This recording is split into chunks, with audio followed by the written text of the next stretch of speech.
오늘 다 같이 보셔야 하는 말씀은요, 골로새서 3장 10절. 골로새서 3장 10절. 제가 가진 성경책으로는요, 신약 326면입니다.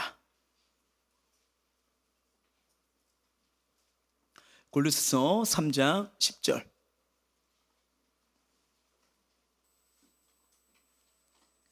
다 찾으신 줄 알고 우리 한 목소리로 합독하도록 하겠습니다. 시작. 새 사람을 입었으니 이는 자기를 창조하신 이의 형상을 따라 지식에까지 새롭게 하심을 입은 자니라. 아멘. 오늘은 새 사람의 DNA, 그리스도 안에서 다시 태어나다 말씀을 가지고 함께 은혜를 누리고자 합니다. 그러면 이 시대는 누구나 변화를 갈망하지 않을까요?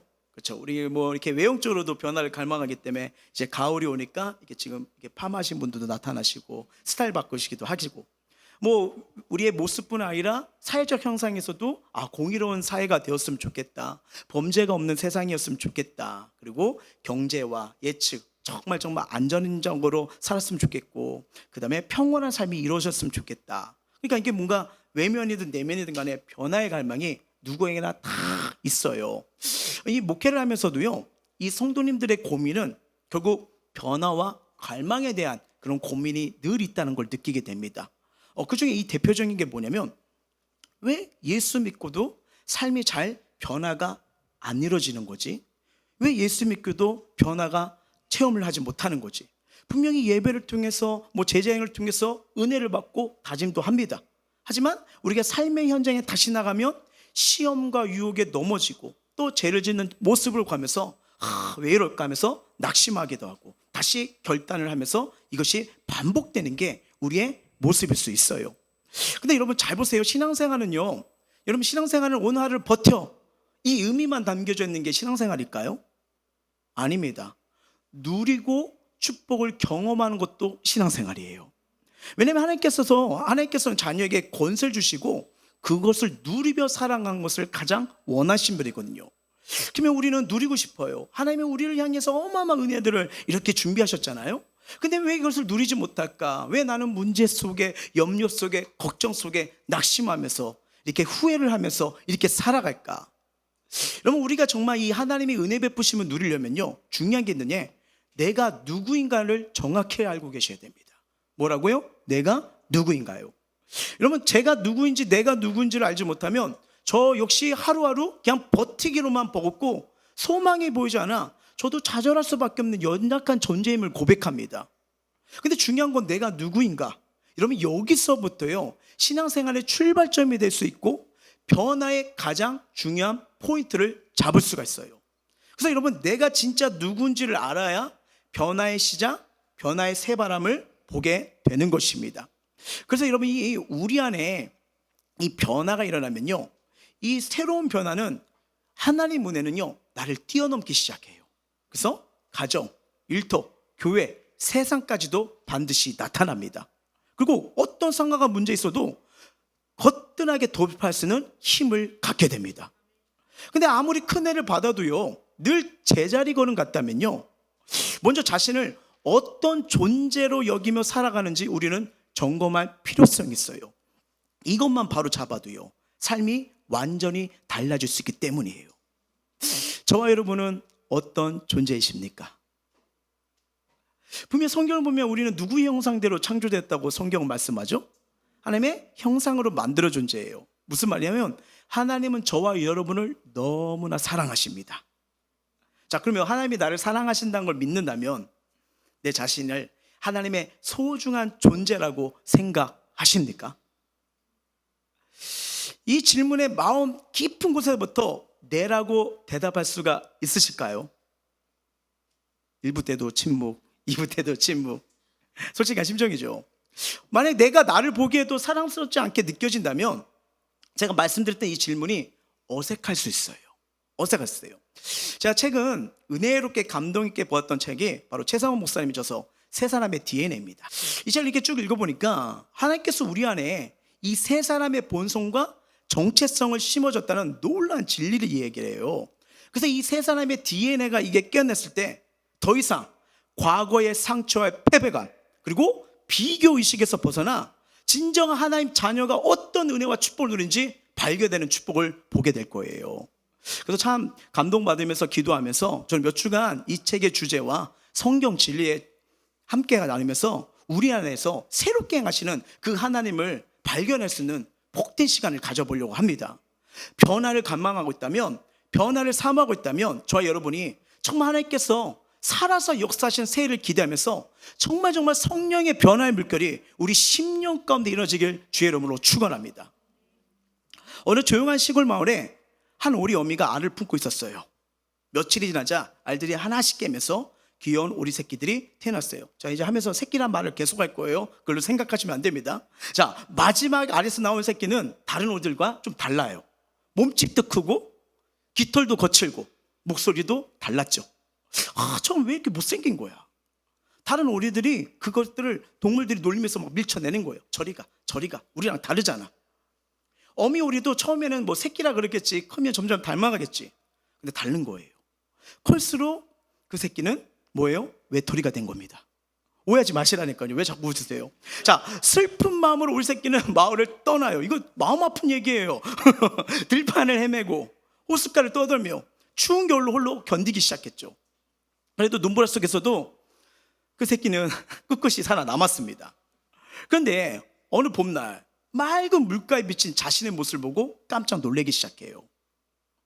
그는 못생긴 오리가 아니라 하얗고 고운 깃털을 가진 뭐예요? 아름다운 백조였죠. 주변의 백조들이 이리 오래요. 정말 아름다운 깃털을 갖고 있구나.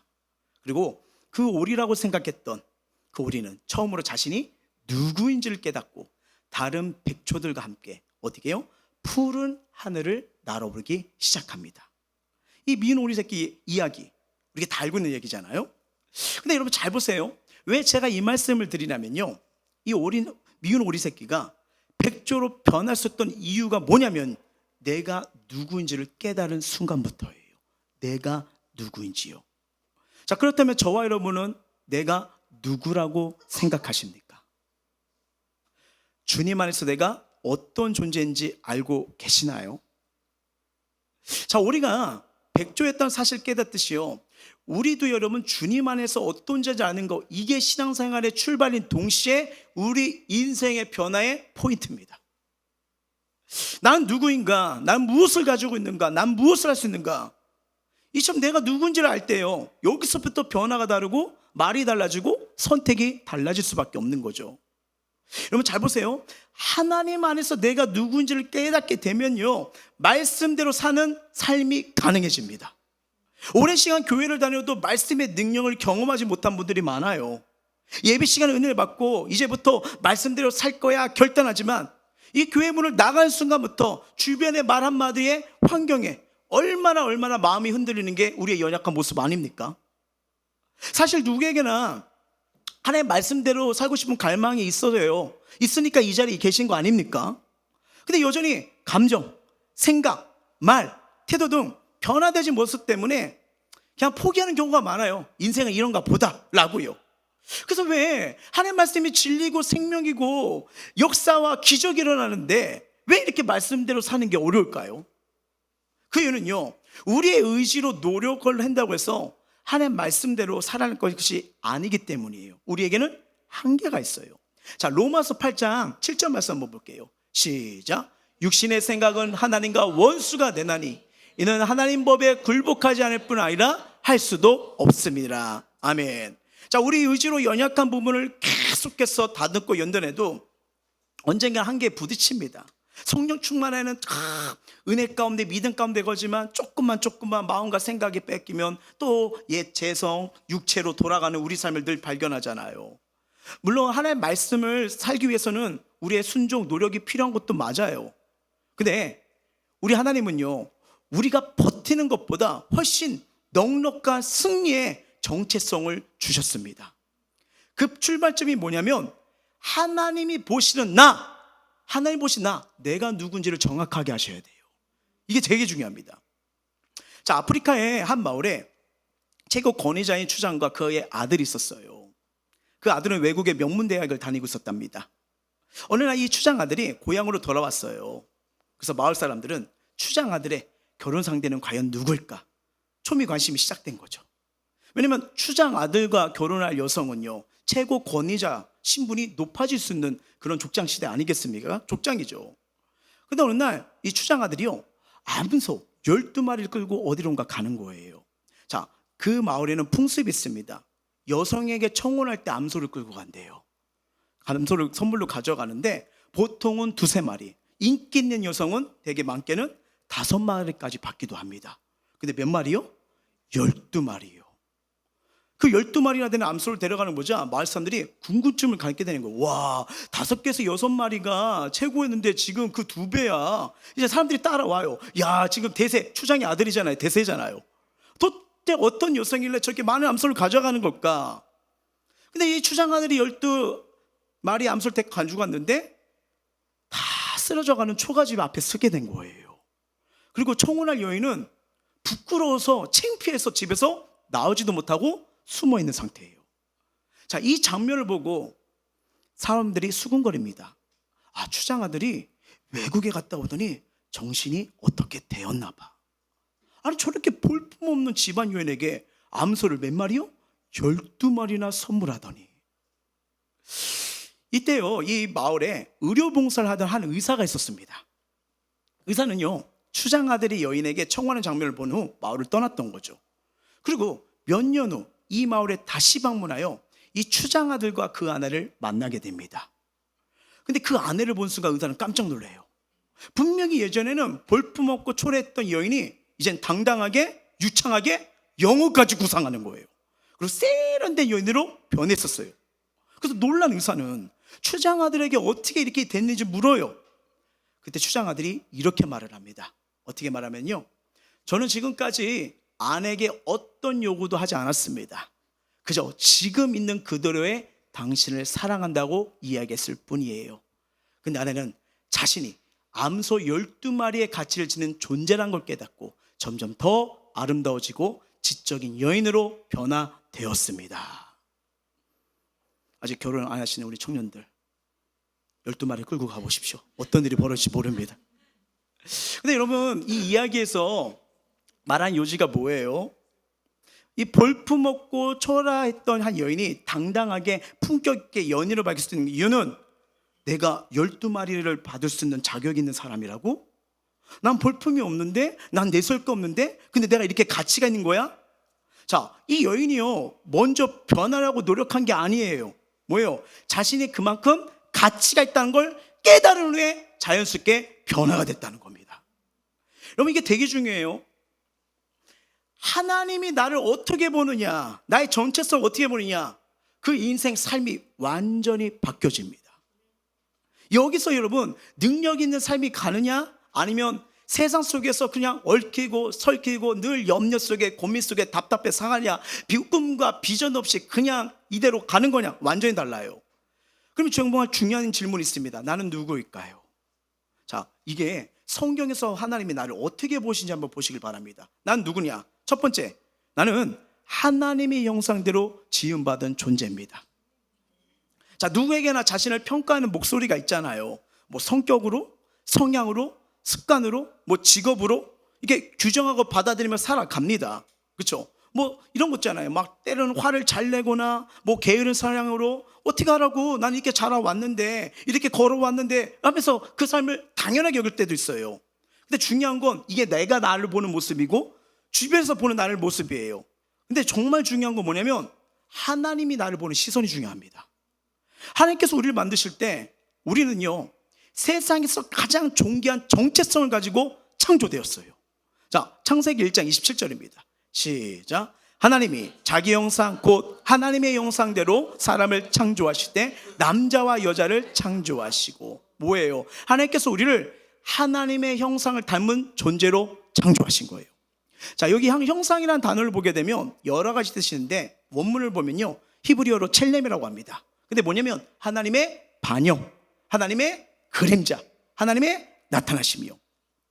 그리고 우리가 창조될 때마다 하나님의 속성, 성품이 내재된 존재라는 거 지어진 거잖아요. 마치 자녀가 아빠나 엄마의 눈, 코, 입을 닮은 것처럼 이 유전이 있잖아요. 저에게 새로 오신 분들도 우리 셋째가 지나가면 아, 제 목사님 아들이구나, 아니 아들이 아니네, 딸이구나, 이렇게 하시잖아요. 유전이 있기 때문에 그런 거잖아요. 우리 또한 태초에 하나님을 닮은 존재로 태어났다는 거예요. 한번 생각해 보세요. 내가 좋아하는 롤모델 있어요. 롤모델이 있는데 내가 그와 닮았대요. 누구죠? 우리 청년 남자들 누가 그래요? 어떤 자매가 와서 와, 차은우 닮았다. 그런 일 없나? 하여튼 어떤 롤모델이나 누구 닮았다면 기분 좋아요, 안 좋아요? 안 좋아요? 기분 좋잖아요. 그렇죠? 괜히 기분 좋잖아요. 근데 우리는 누구를 닮은 존재예요? 그렇죠. 세상에서 가장 위대하신 하나님을 닮은 존재예요.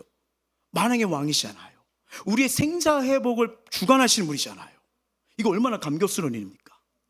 그럼 우리 하나님의 형상대로 지음받은 소중한 존재입니다.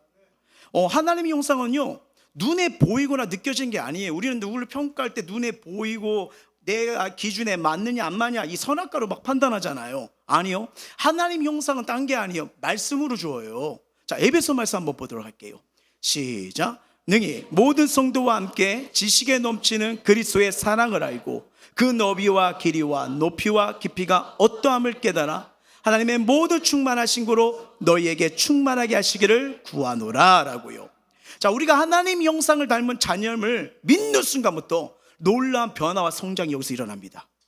내가 얼마나 사랑받은 자인지, 어떤 유업을 가지고 있는지, 어떤 좋은 계획을 갖고 있는지, 얼마나 큰 비전이 있는지 깨닫게 됩니다. 그래서 여러분, 태초부터 주어진 이 풍성한 축복을 알 수 있게 되고요, 누릴 수 있는 축복이 하나님 보는 나에서 발견되는 거예요. 우리 한번 삶을 보십시오. 자꾸 세상을 따라가잖아요. 세상에 맞추려고 하잖아요. 인정받지 못하면 좌절하고 아파하고 내 삶을 비관하잖아요. 근데 하나님은 아닙니다. 어마어마한 은혜와 축복이 담겨진 자예요. 하나님의 형상을 지음받은다. 또 어떤 자냐? 잘 보세요. 하나님이 우리를 창조하시고 뭐라고 하냐면요, 하나님은 나를 보시기에 어떻게 해요? 심히 좋았다라고 말씀한 자예요.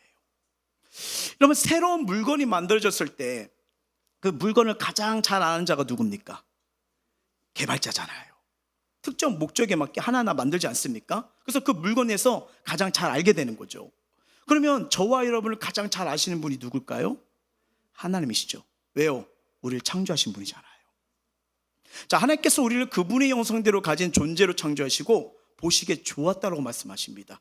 1장 31절 시작. 아멘. 자, 조금 괜찮대요? 아니면 심히 좋대요? 좋대요. 자, 중요합니다. 우리가 완벽해서가 아니에요. 하나님의 사랑과 계획 안에서 태어났기 때문에 심히 좋았더라 말씀하시는 거예요. 그리고 우리 하나님은요, 단순히 좋게 여길 뿐 아니라 여러분, 우리를 보면서 얼마나 기뻐하시는지 춤을 추시는 분입니다. 자, 스바냐 말씀 한번 볼게요. 시작. 그가 너로 말미암아 기쁨을 이기지 못하시며 너를 잠잠히 사랑하시며 너로 말미암아 즐거이 부르며 기뻐하시나 하리라. 여러분, 이것도 마찬가지잖아요. 반가운 사람 만났으면 어떻게 표현해? 반가운 사람 만났으면 와 보고 싶었어 하면서 막 어떤 액션 가잖아요. 근데 오랜만에 만났는데 왔어? 응.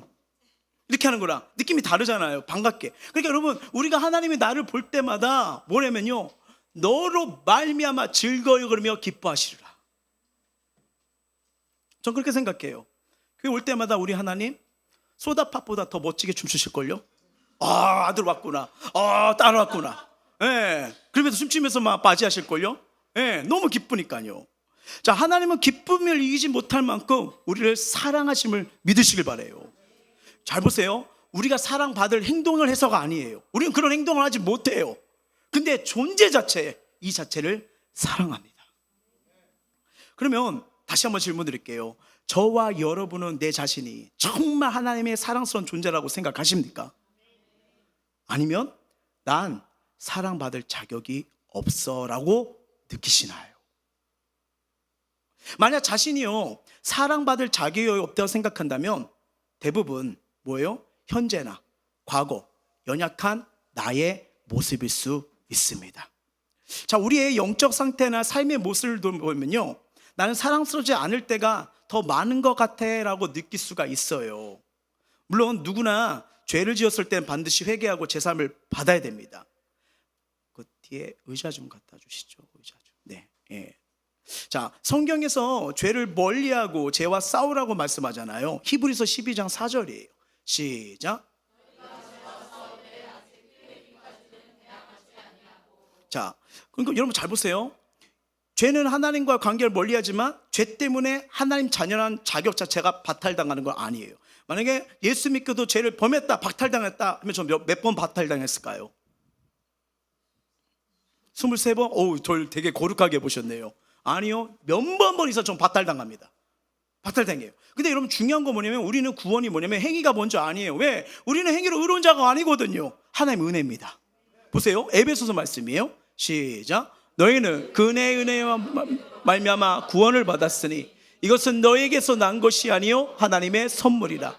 행위에서 난 것이 아니니 이는 누구든지 자랑하지 못하게 함이라. 아멘. 이 믿음으로 구원받으면서 사랑하니까 좋아하니까 닮아가는 거예요. 내 안에 하나님의 DNA가 점점 주님을 그리스도의 장성한 분량까지 바꿔놓는 거예요. 여러분 하나님 형상은요 부족함이 없습니다.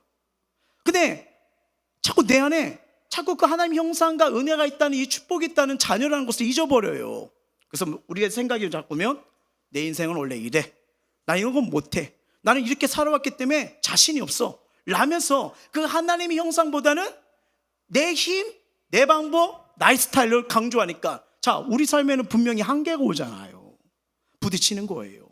여러분 이렇게 힘들 때 어려울 때 우리가 기억할 게 있습니다. 중요한 사실은요, 우리를 사랑하시고 창조하신 하나님은 완전하신 분이에요. 그리고 저와 여러분을 향한 계획은 뭐냐면 선하십니다. 우리에게 주신 그분의 형상 또한 선하고 완전해요. 그래서 나는 이것밖에 안 되는 사람이야 라고 생각하는 대신 하나님의 형상을 가진 자야, 나는 축복받은 자야, 이 말을 하는 게 성경적인 말입니다.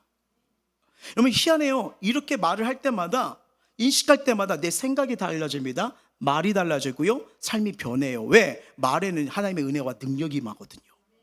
여러분 한 주간 살아오면서 우리를 여전히 묶어놓고 부정적인 마음으로 은혜를 받지 못하도록 자꾸만 염려와 상처와 좌절 속에 있는 거, 대부분 이런 말들이 우리 삶을 묶어놓지 않나 싶은데 한번 점검해 보시면서 한번 말을 바꾸시길 바랍니다. 대표적인 게 뭐냐면 첫 번째는 뭐냐면 자신감이 없는 말을 할 때가 많아요. 나는 원래 이거 못해. 근데 성경은 뭐예요? 하나님이 내게 능력 주셨어. 나는 할 수 있어. 난 왜 이렇게 부족할까? 하나님께서 날 빚어가고 계신 중이야. 난 성장할 거야. 난 달라질 거야. 달라요. 두 번째, 우리 비교하거나 자책하는 말들이 있잖아요. 저 사람은 잘하는데 왜 나는 이 모양 이 꼴일까? 아니요, 하나님은 날 특별하게 만드셨고 날 향한 귀한 목적이 있어요. 가끔 보면 일이 안 풀리고 아무런 열매가 맺지 않을 때 난 별 볼 일 없는 사람인가 봐. 아니요, 성경 말하잖아요. 하나님 형상대로 존귀하게 창조된 게 저와 여러분입니다. 이게 자꾸 하나님 시선을 보지 못하면요, 우리 삶 속에 하나님이 베푸시는 은혜, 사랑, 풍성함을 자꾸 놓쳐가는 거예요. 세 번째, 낙심과 분한의 말 있잖아요. 앞날이 너무 걱정돼. 근데 우리 하나님 뭐예요? 미래와 평안과 선한 계획이잖아요. 하나님 나를 선하게 인도하셔. 이 일은 절대 안 될 거야. 아니요, 우리 하나님 능치 못하심이 없습니다. 네 번째, 관계 속에서 부정적 언어. 저 사람 정말 이해가 안 가. 그렇죠? 왜 저렇게 말한대? 저렇게 행동한대? 여러분, 하나님도 만약에 율법으로 우리를 보시잖아요. 나도 너가 이게 이해가 안 가 이러실 거예요. 근데 우리 하나님은 절대 그러지 않아요. 하나님이 나 그대로 품잖아요. 나도 그것을 주님의 사랑으로. 여러분 인간의 사랑으로는 못 품습니다. 주님의 사랑이에요. 아가페입니다. 품겠습니다. 우리 가끔 낙심하면 나는 혼자야. 아니요, 우리 하나님은 언제나 함께 계셨어요. 다섯 번째, 신앙생활에 낙심 있죠. 기도해도 아무 일도 안 일어나. 아니요, 하나님 일하고 계십니다. 내가 보지 못할 뿐이지요. 이미 동서남북에서 내가 기도할 때 하나님 일하고 계세요. 우리는 요 공간 안에 갇혀서 밖을 못 할 뿐이지 우리 하나님 우주보다 크신 분이에요. 날 위해 일하고 계십니다. 난 믿음이 약해. 아니요, 하나님 나 믿음 잘하게 하실 거야. 달라요. 이처럼 하나님께서 우리가 주님 안에서 얼마나 사랑받는 존재인지 알기를 원하시는 거예요. 생각해 보세요. 하나님은 예수님의 십자가 사건을 통해서 전부를 내어주심으로 그 사랑을 확증하셨습니다. 우리는 그 사랑에서 존귀한 정체성을 기억하며 살아갈 수 있도록, 그래서 뭐예요? 십자가를 바라보라는 거예요.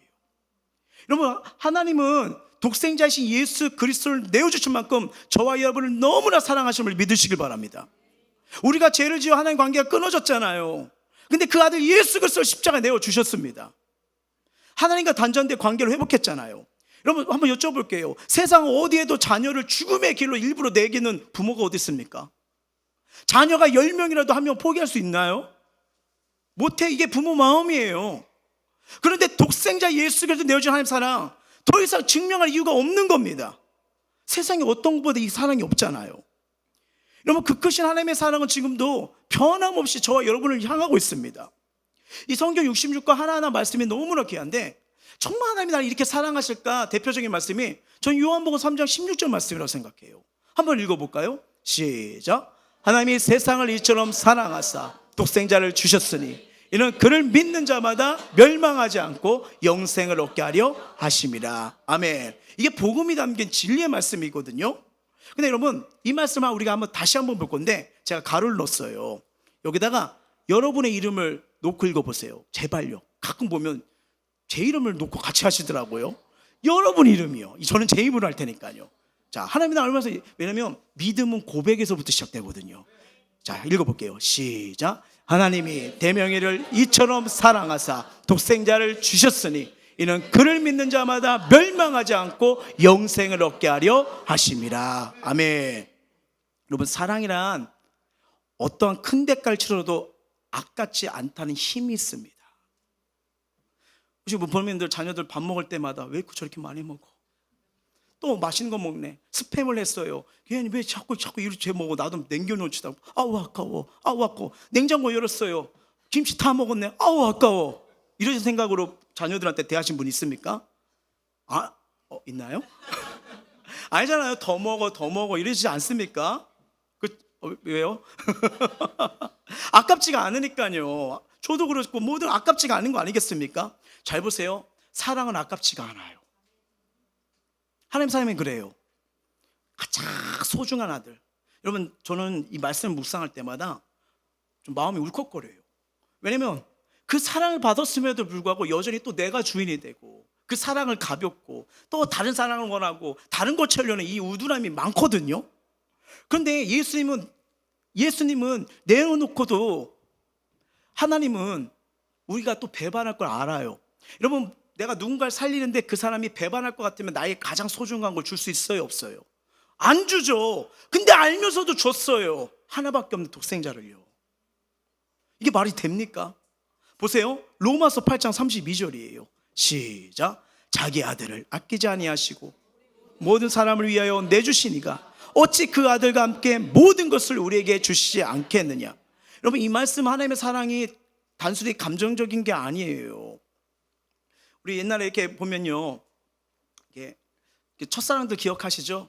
뭐 오래된 분도 계시겠지만 아주 중요하게 되면 아마 했던 말이 이걸 거예요. forever. 언제나 옆에 있을게. 이게 안 되잖아요. 사람은 한계입니다.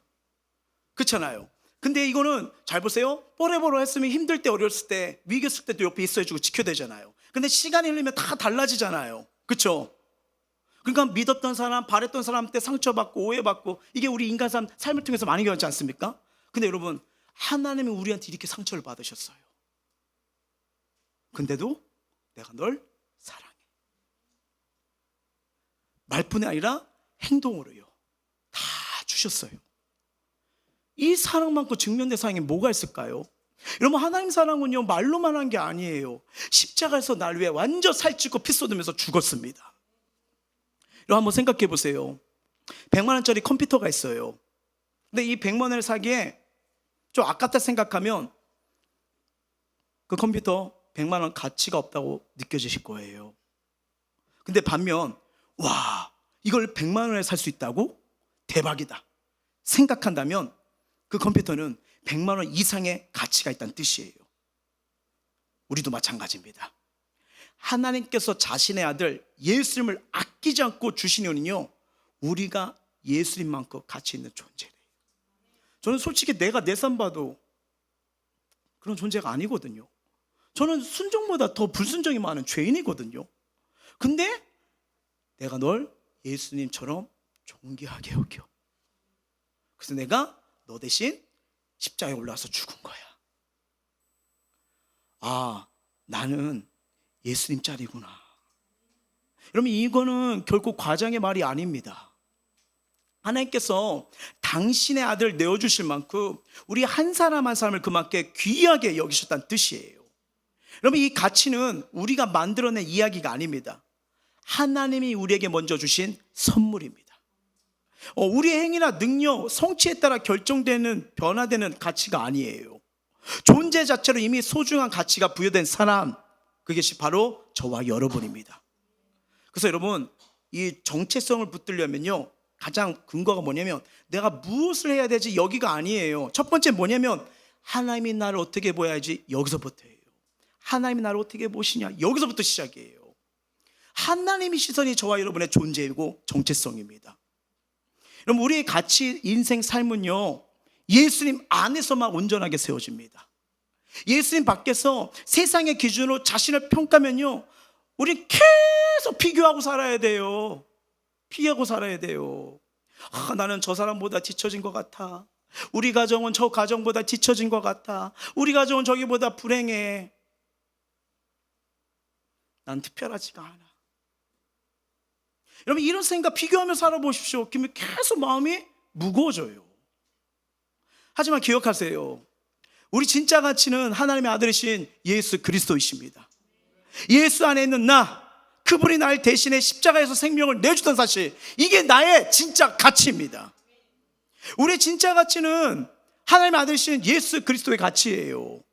그분 안에서 우리의 진정한 정체성을 찾으셔야 됩니다. 하나님 백성은 자신의 소유의 가치를 높이는 데만 인생을 소비하지가 않아요. 오히려 하나님 안에서 자신의 존재 가치를 존귀하게 세우는 삶을 살아갑니다. 내가 가진 것보다 내가 누구인지를 더 소중히 여길 때 여기서 인생의 변화와 기적이 일어나는 거예요. 미국의 테네시주의 작은 마을에 벤 후퍼라는 아이가 태어났어요. 그는 아버지가 누군지 모르는 사생으로 태어나 이 동네 사람들의 따돌림을 받으며 어린 시절을 보냈어요. 얼마나 마음이 아파요. 후퍼가 12살이 되었을 때 얼마나 힘들면 교회를 찾아가겠습니까? 어떤 목사님 설교가 좋다고 교회 가서 위로 좀 받으려고 간 거예요.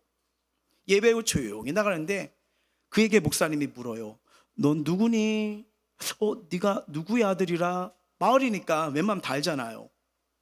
후퍼가 땀이 나기 시작해요. 왜? 사상의 아들, 손가락질 당하는 그 소문이 마을에 쭉 퍼진 상황이잖아요. 사람들이 수근수근합니다. 목사님 몰라서 그러시나? 저 이렇게 물어보면 저 애 어떻게 하라고?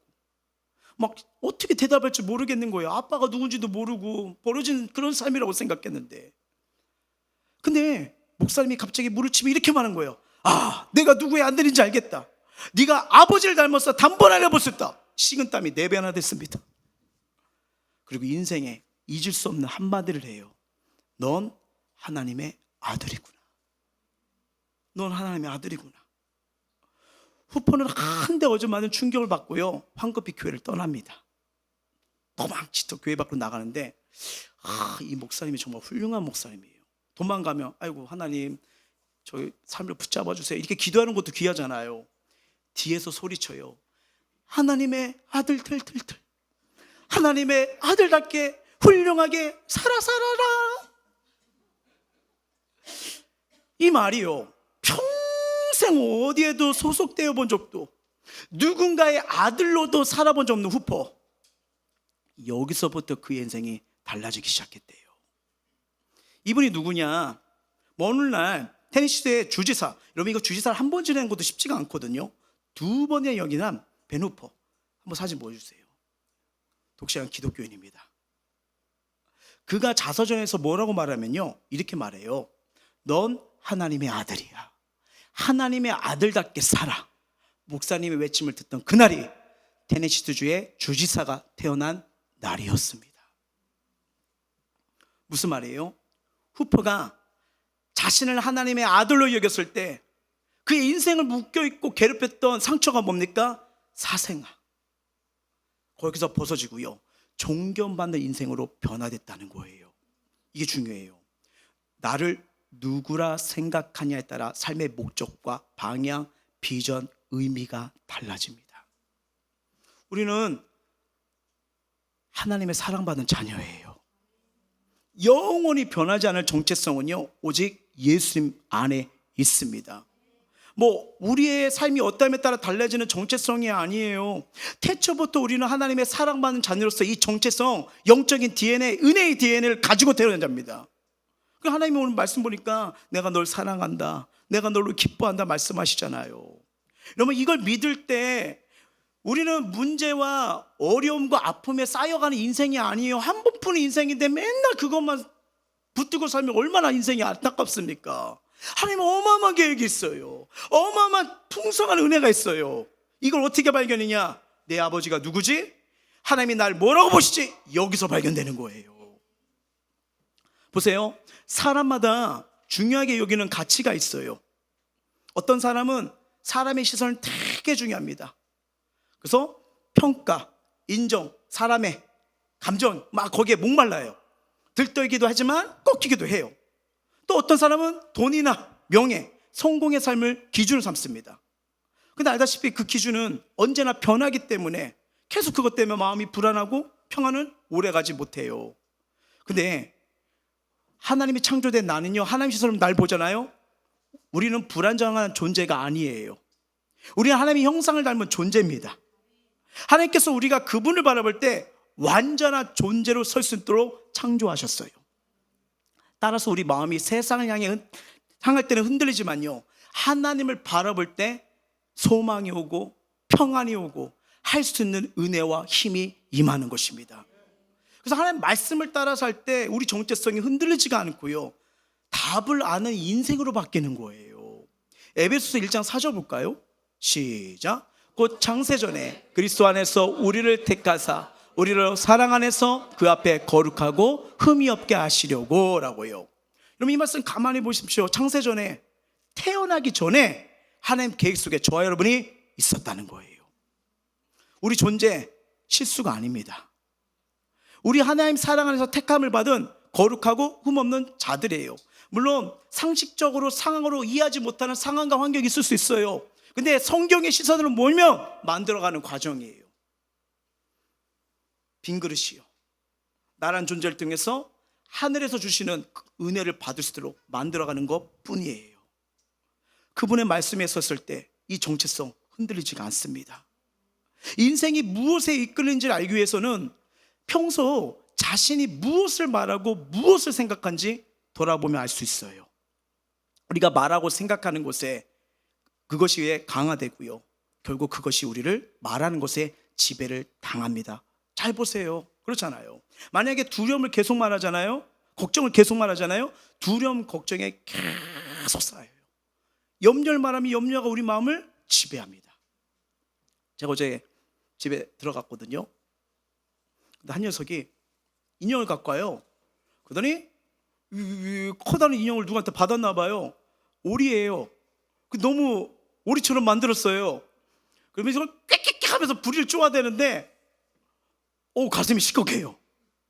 저는 이게 새를 보면 좀 무서워가거든요. 어렸을 때 이게 닭한테 쪼인 이후부터 이렇게 했는데 막 좀 하지마 하는데 온몸에 막 닭살 돋더라고요. 근데 한 녀석이 이렇게 말려야 되잖아요. 아빠 싫다고 하잖아. 근데 구경하는 거예요. 왜 무서워해? 왜 무서워해? 다시 느꼈죠. 오직 의지하고 바라고 믿을 건 주님밖에 없구나. 예. 근데 제가 그 모습 보면서 와, 이게 내가 두렵다고 생각하니까, 무섭다고 생각하니까 이게 자꾸 지배를 하는구나. 괜히 불안해. 안 될 것 같아. 어쩔 수 없어. 부족해. 이거 여러분 자꾸 말해 보십시오. 우리 영혼의 공기 탁하게 만들고요, 믿음을 약화시켜요. 반면에 아니, 하나님 나와 함께 하시오. 하나님 나를 위해 일하고 계시오. 그 믿음의 언어와 믿음의 생각이요, 우리 삶을 바꾸고요, 하나님 주시는 평강을 경험하게 됩니다. 왜냐면 잠언서는 우리에게 분명히 말하거든요.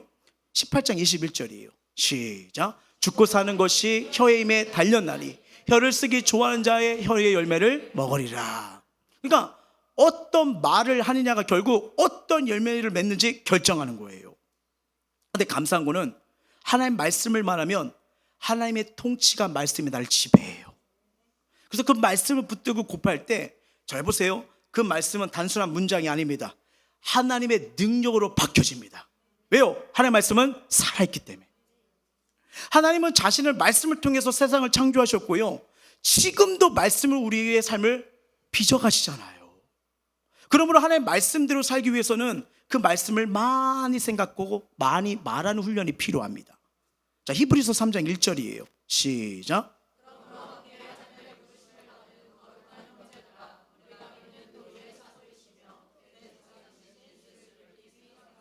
아멘. 우리 예수 그리스도의 십자가 능력으로 하나님의 형상을 회복시킨 줄 믿습니다. 그래서 우리 영혼 하나님의 형상대로 창조된 게 맞아요. 근데 이 땅에 있는 동안 생각, 혼은요, 육은요, 자꾸 죄로 가고 그 과정과 계속 싸움이에요. 그래서 우리의 감정, 생각, 언어, 태도 등 완전하지 않은 모습이 있지만 하나님의 형상에 맞춰가는 훈련이 필요하다는 거예요. 보세요. 에베소 4장 24절입니다. 시작. 하나님을 따라 의와 진리의 거룩함으로 지으심을 받은 새 사람을 입으라. 여기 새 사람이 입는다는 것은 생각, 태도, 자세가 새롭게 되어졌다는 거예요. 그러니까 하나님께서 말씀하신 모습을 일치시키고 연습하는 겁니다. 잘 보세요. 하나님 은혜는 값없이 주어졌습니다. 믿으십니까? 근데 그분을 따라가고 믿음 생활하려면요, 저절로 되진 않아요. 거듭하고 연습하고 하나님 형상이 우리 삶에 새 사람 모습이 드러나는 것이 바로 새 사람의 DNA예요. 저도 이게 잘 안 됩니다. 그래서 요새 훈련하는 게 뭐냐면 일어나자마자 저는 꼭 세 가지를 선포해요. 하나님의 오늘도 나를 위해 일하십니다. 기적을 베푸십니다. 하나님 꿈이 나의 꿈이 됩니다. 저는 이렇게 시작합니다. 그리고 신발 신고 나갈 때 현관문에 앞에 항상 기뻐하라, 쉬지 말고 범사에 감사라. 저 이걸 해요. 기뻐해야지, 기도해야지, 감사해야지. 그렇게 나가요. 나가자마자 또 까먹어요. 근데 계속해요. 그러다가 교회 오니까 똑같아요. 항상 기뻐하라, 쉬지 말고 범사해라. 그렇죠? 그러잖아요. 그리고 저쪽에 또 오면요, 광야에 길을 내시는 분, 사막에 강을 내시는 분, 계속 훈련하는 거예요. 왜? 저도 무너지니까요. 여러분 잘 보세요. 우리의 의지, 생각 좋아요. 근데 한계가 오고 상황이 겹치고 내 처지가 힘들면 무너지잖아요. 근데 성령께서 우리 안에 일하시잖아요. 새 사람의 변화를 보게 되실 거예요. 오늘 본문이 그걸 말합니다. 골로새 3장 10절 시작. 새 사람을 입었으니 이는 자기를 창조하신 이의 형상을 따라 지식에까지 새롭게 하심을 입은 자니라 라고요. 말씀 맺도록 할게요. 이 새 사람으로 살아가는 실제적인 길 바로 잡을 수 있도록 우리가 삶 속에 이거를 이렇게 좀 더 훈련하면서 삶을 바꿀 수 있는, 새롭게 시작할 수 있는 포인트를 제가 세 가지 말씀드릴게요. 첫 번째, 생각 훈련하셔야 됩니다. 성경 보면 예수님께 우리에게 다가오셨지만 끝나지 않았어요. 나를 따르라고 했어요.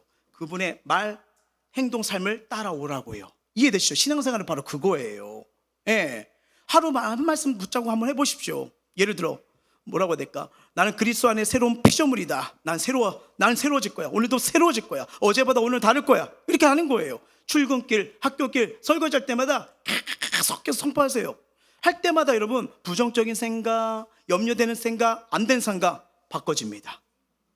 바꿔져요. 여러분 그 말에 따라서 우리가 기뻐할 수도 있지만 아우 막 안 된다, 어렵다, 왜 이러냐 잃어버리면 진짜 힘들어지잖아요. 그렇죠? 여기서부터예요. 두 번째, 언어를 새롭게 훈련하라. 말의 금식이요. 사망과 생명의 해가 어디에 달렸어요? 혀입니다. 여러분 세 사람 삶은요 어디 딴 거 아니에요. 변화는 딴 게 아니에요. 말에서부터 시작되는 거예요. 말. 부정적인 말을 줄이시고 그냥 오늘 하루 5번 감사 축복의 말을 한번 선택해 보세요. 우리 출근할 때 피곤하다. 진짜 더 피곤해지더라고요. 아니 오늘도 하나님이 나의 셈을 주신다. 바카스 어디 있어? 바카스. 이렇게 되면 돼요. 예, 달라요. 예, 이왕 똑같은데 난 안 돼. 아니 하나님이 함께 하시어. 그분이 나에게 능력 주시오. 이 감사와 믿음의 언어가 삶의 분위기를 바꾸고 내 인생의 열매가 됩니다. 세 번째, 태도를 새롭게 훈련해 보십시오. 아무것도 아닌데 한 사람에게 주님의 사랑을 흘려보내는 거예요. 뭐 새 사람을 입으라, 사랑으로 매는 띠가 온전하게 되리라. 뭐 격려 문자 한 통도 좋고요. 미안했던 사람에게 용서의 메시지도 좋고요. 교회 식사 자리에서 수고 많으셨어 한마디도 좋고요. 전도지 나눠주면서 예수 믿으면 행복합니다. 이거 훈련이에요. 우리는 마치 뭔가 뭐 이렇게 대단한 일을 해야 되고 뭐 선교를 가야 되고 어떤 일을 해야지만 해야지, 이건 아무것도 아니요. 언제나 변하는 작은 말, 작은 행동, 여기서부터예요. 만약에 여러분 중에 이 중에 하나를 했다, 뭐 격려 문자를 보냈다, 예수 믿으면 행복하게 전도를 줬다, 변합니다. 여러분 주님은 이것도 변화라고 인정하세요. 이거 귀한 겁니다. 근데 왜 제가 이 말씀 드리냐? 이게 훈련이에요. 이렇게 말을 할 때, 행동을 볼 때, 태도를 볼 때 뭐예요? 새 사람으로 변화가 되는 겁니다. 여러분, 거창한 변화를 성경 말하지 않아요. 오늘 한 말씀 붙들고 말 한마디를 바꾸고 한 사람에게 주님의 사랑을 흘려보내면 그 자리에서 하나님이 우리 안에 새롭게 변화시키는데, 왜 이게 가능하냐? 우리 안에 하나님의 DNA가 있거든요. DNA가 있거든요. 이것이 30배, 60배, 100배로 점점 확장됩니다. 하나님 은혜는 점점 강력한 역사가 일어나거든요. 정말 우리 삶이 가장 복되게, 아름답게, 행복하게 바꿀 수 있는 이 능력, 주 안에서 이루어지는 그런 놀라운 일을 경험해요. 저와 여러분도 바뀌고, 저와 여러분 때문에 가정과 일터와 사회가 바뀌는 이런 축복의 통로가 되길 주의 이름으로 소망합니다. 찬양합니다.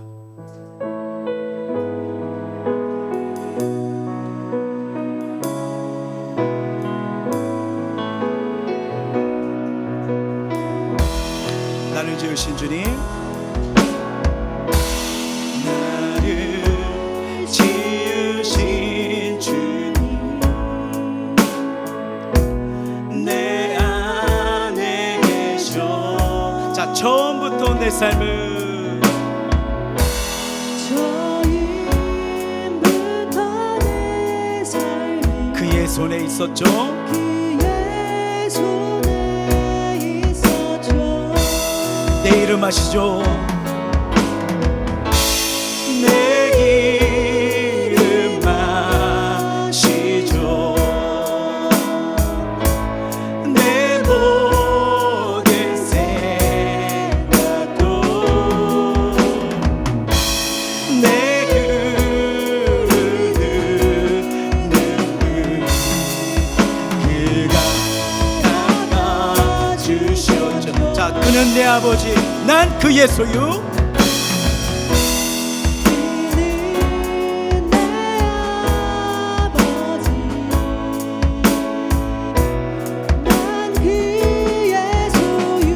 자, 우리 하나님, 우리와 함께 하시는 분이에요.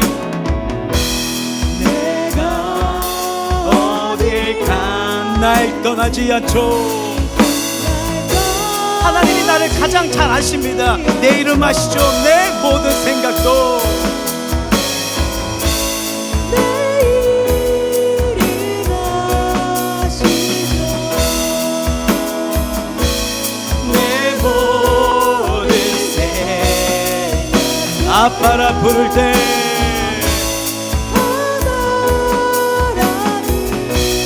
우리 하나님 들으시는 분이십니다. 자, 하나님 우리를 선하게 아름답게 인도하기를 원하세요. 내 이름 아시죠? 내 모든 생각도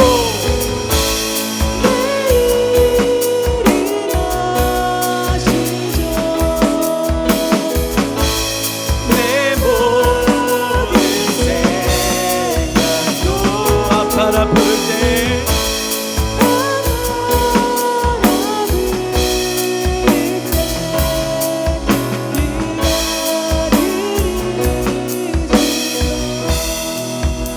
말씀을 기억하면서 우리 기도하며 나가기를 원하는데요, 이 시대는 시대뿐만 아니라 우리도 마찬가지예요. 변화에 대한 갈망이 다 있어요. 더 공정한 사회, 평안한 마음, 더 나은 관계를 원하지만, 근데 진정한 변화는 외적 환경이 아니에요. 어디서부터냐? 내가 누구인지를 아는 데서 시작해요. 하나님께서는 우리를 그분의 형상 창조하시며 보시기에 심히 좋았다고 하셨어요.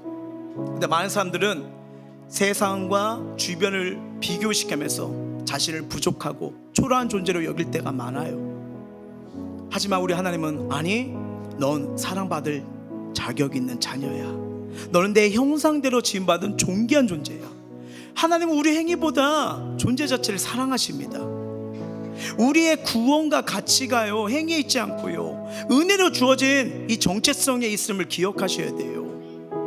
하나님이 나를 얼마나 사랑하십니까? 하나님의 독생자 아들 예수님을 내어주심으로 우리의 가치를 증명하셨잖아요. 신앙의 핵심, 내가 무엇을 하느냐가 아니라 하나님이 나를 어떻게 보시냐. 내가 하나님의 자녀임을 인식할 때요, 생각이 변화돼요. 언어가 변화돼요. 태도가 변화됩니다. 부정적인 말 대신 믿음의 언어를 고백하고 매일 말씀으로 생각을 새롭게 하며 사랑으로 행동할 때 새 사람의 삶이 드러나기 시작하는 거예요. 오늘 이 말씀 통해서 다시 한번 내가 누구인지 묵상해 보실 바라요. 세상은 끊임없이 날 비교하고 평가하지만 하나님께서 이미 나를 사랑받는 자녀로 부르셨어요. 주 안에서 옛사람을 벗고 그리스도 안에서 새사람 새시자. 오늘부터라도 변화가 일어날 수 있어요. 우리 부정적인 생각, 불신말 버리고요, 하나님 말씀과 사랑으로 내 마음을 새롭게 해달라고 간구해 봅시다. 내가 무엇을 하느냐 보다 하나님이 나를 어떻게 보시냐, 이 말씀 붙들길 원합니다. 이제는 새 사람의 정체성을 잊고 생각이 새로워지고 말이 변화되고 태도가 달라지는 이 성령의 변화가 일어나게 하여 주시옵소서. 난 하나님께 사랑받는 귀한 존재입니다. 이것을 누리게 하여 주시옵소서. 우리 마음을 토하고 입술 열어 간절히 기도하겠습니다. 하나님,